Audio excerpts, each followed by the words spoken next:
So in this video, we're going to take a look at the High Priestess card, and we're going to be looking at the symbols, looking at different decks, and just trying to put together a message that I think really does demonstrate the power of this card, because this is a very powerful card and a very important one. So I want to make sure that I cover a lot of things here. And so first of all, if we look at the Waite-Smith deck, we can see that there are two pillars in the back, and the High Priestess is sitting right between those two pillars. She's balanced between positive and negative, light and dark, masculine, feminine, and she's able to use that balance to explore her inner world. And what I mean by that is you can't be afraid of either aspect, so light or dark, because our inner world contains both of those things. So I love on the Navigators of the Mystic Sea Tarot how it really does bring home that point. And we can see that there's a person on a tightrope that's walking towards the High Priestess. And then there's another person that is down at the bottom that's a puppet on a string. So you have one person that's balanced these polarities and they're headed towards their inner core, that divine spark that's within us all. And you have another person that is distracted by all of these things down to the bottom of the card. So at the bottom of the card, you see all these disasters and things going on. So they're focused on the world and they're not able to go inward, and they're focused on the external.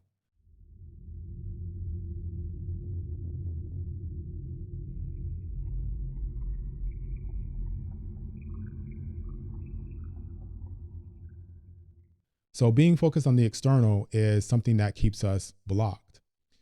You'll notice that the High Priestess is wearing she's wearing a veil, and that there's another veil in the back. So this veil is important because there are things that block us from our inner world, from our spiritual side. And one of those things is our ability to see through the darkness, because the High Priestess's world is a shadowy world. And if we look at this card from the Fountain Tarot, we can see that it's a very dark aspect of this card. It's a very dark version. So she's in darkness, right? She's sitting there, and a lot of cards will have her in this kind of a dark world. And I think that it's a very intense time in our lives when we go through that journey, that inner journey, and really find that divine spark. But when we find that this divine spark, things are illuminated, things become more clear, and we realize who we are. There's a famous mathematician named Blaise Pascal, and he was also a philosopher, and he really believed in our intuitive side and not so much our logic being the most important thing to life. And he made this quote. He said this quote, and the quote goes, "All of mankind's problems stem from man's inability to sit in a room alone, quietly." And I think that that's true. I think that when we sit in a room alone, a lot of things come up. A lot of things come up that block us from really tapping into that. And one of those veils is our ego. Our ego will stop us from really tapping into our inner world, because once that shadow comes up, it hurts the ego. And then also we have, of course, the veil between the spirit world and the physical world that exists that we won't approach if we don't believe that we can see past that, and we can see past the illusions. And this is compounded by opposition in the form of media, opposition in the form of flashy distractions that get in the way of really taking that time, having that patience to do what the High Priestess calls you to do when you get this card in a reading, or to just do in general, even when you don't get this card in a reading. In Tarot Oscuro, we can see that there are these, I guess, little dolls at the bottom, and they look like they're very deformed. They look like they are just missing pieces and things like that. They have parts that are not really a part of them. They have little bandages, some of them. And then you have the High Priestess sitting there. And the High Priestess represents the part of us that is whole. And so we don't know who we are. And that's something that I think that the High Priestess is waiting to tell us, and waiting to tell all these dolls that are down here at the bottom who they really are. And when you find out who you are, you realize that things on the outside, on the exterior, that do not point you to that are not the things that you should be focused on. This card by the New Era Elements Tarot, I think, is great because it has someone using a tarot deck on there.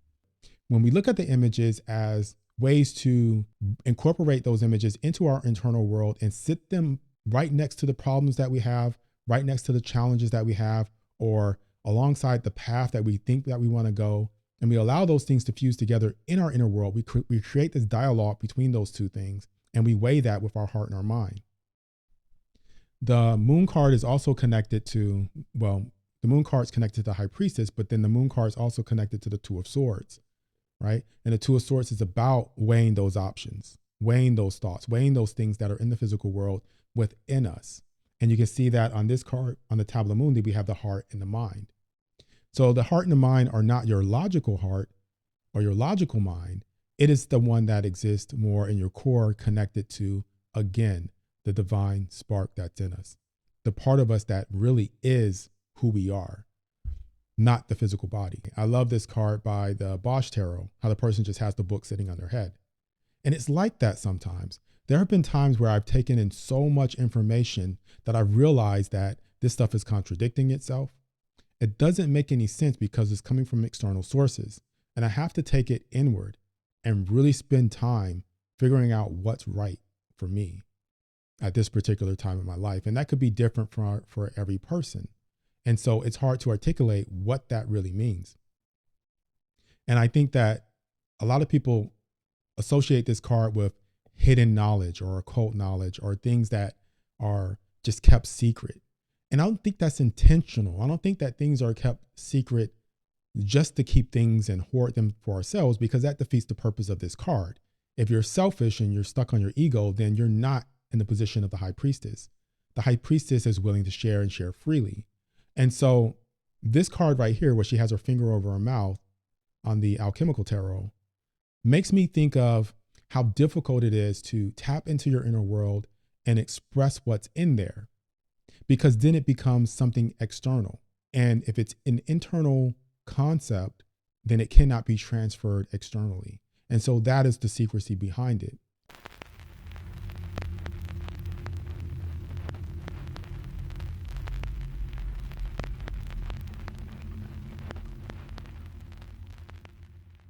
So this card is also about emotions. This card is associated with Scorpio, which is a water sign. And again, it's connected to the moon. And so that's why on the Tabula Mundi, you have all of this water. And even on the Waite Smith deck in the back, if you take a look at it, there's a lake in the back or an ocean in the back. So there's a lot of water there. You just can't really see it. But being able to take your emotions and to deal with those emotions in a way where you are using that energy and cycling that energy for yourself and not allowing it to be used by other external sources, because things will attach and try to drain your energy. You've mastered that, and now you can use that to really navigate through the physical world. So I think that we need to now look at the root of this card and what this card is really trying to tell us on a deeper level. So this is probably one of the most important parts of this video. So if we look at the Tree of Life, this card is the connection between Tiphareth, which is the sun, and Kether, which is pure essence or pure source. So it is that connection between our divine spark and our source, where we come from, the piece that we are broken off from.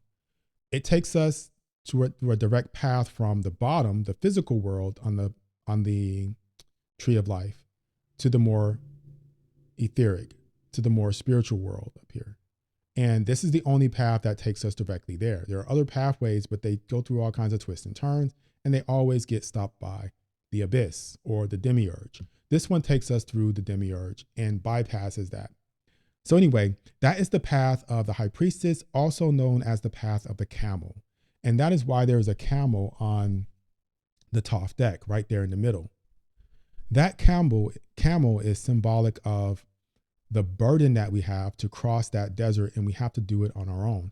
But we can store up the power of our emotions, that energy within us, to make it through. A camel can store lots of water, and it stores it in its bloodstream, not in the hump, but in the bloodstream. So within us, within our blood, whether it's ancestral, whether it's stuff that we've learned right now in this world that we live in currently, we can use that in a way. In order to do that, we must see through the illusion, and we must go into that inner world, connect with our divine spark, and find out what that is for ourselves. It cannot be spoken. Another thing, and this is from the Tarot of Physics, we have crystals or semiconductors. And I like that they have this on this card, because I think that there are things that we can use to tune into frequencies, crystals being one of those things. And even though it's an external source, it's pointing us inward. So if you're looking at crystals from that aspect and not looking for it to bring something towards you, but to tap into something and to really allow you to focus in on your inner world, then they are excellent tools. So if you're new to my channel, there's a little thing that I like to do here is to add a little bit of science. And I guess it's more like of a alchemical process for me. It's a way to perform a little bit of alchemy. And I take an element from the periodic table and I associate it with the card that I'm working on. And I just kind of go in order. So the element that we're on would be the second element, which is helium. And being the second element, it's associated with the number 2. So the number 2 in Hebrew comes from, or it means Beth in Hebrew, which means house or sanctuary. And that is an internal sanctuary. So that taps right into or connects right into what we're talking about here with the High Priestess card. So helium, it exists within the earth. And when we dig the earth or when it comes out of the earth, it escapes. And not only does it escape the earth, but it escapes the atmosphere, escapes the physical planet, escapes the atmosphere, and it can go off into space and be swept away.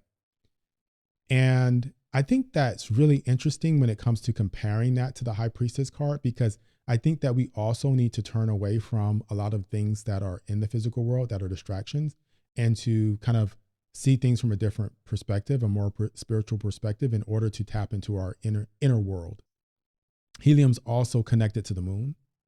So helium's connected to the moon because our planet has an atmosphere, so it blocks a lot of the helium that comes from the sun. So we have something called the solar wind that comes towards Earth, but it gets blocked by our magnetic field. But the moon doesn't have that. So the moon collects a lot of helium. So helium is way more abundant on the moon than it is on the Earth. And a lot of scientists want to mine this and to use it as a power source. So it's the same thing with the High Priestess. We have that power source that's used, and it's a powerful one because it is emotional. So the moon's about emotion. But this helium, it actually becomes a part of the moon. So within the moon, we have this power. Within our shadow, we have this power as well. And so I love that connection. The other thing about helium is that it doesn't interact with the elements around it, and that allows it to actually escape the atmosphere. And the reason why is because it already has everything that it needs, and it knows that it has everything that it needs. So it does not need to interact in order to gain electrons or to ionize itself in any way. And so because of that, it can escape the earth and not be obstructed by anything that comes into its path. And I think that also we have to be like that when it comes to the things that may try to get us to interact with them that are not going to benefit us, because it allows us to move away from our internal world and to avoid the things that we should be looking at, whether they are shadow or whether they are light. And so I find that connection with helium very interesting. I also see helium coming from the sun. Helium is named after the Greek god of the sun, which is Helios. Energy in this world travels in that same manner. It comes from the sun. It exists within us. We take it through the desert, and then we go past the abyss, past the demiurge, and into our source, into the pure essence. And that is the goal. That is the objective. And the High Priestess card is the key to that. It is the pathway, that direct pathway leading to that. And that's why it's probably one of the most important cards. The Magician card, which I talked about before, is more external. And it's also about setting up the illusion of the external. But the High Priestess is about seeing through that illusion, tapping into our divine spark, using that to navigate in the physical world and overcome it. And that's why those two things go together. But I wanted to share all this information with you. Hopefully this was helpful. My name is Will. This is Atypical Tarot, and I'll see you next time.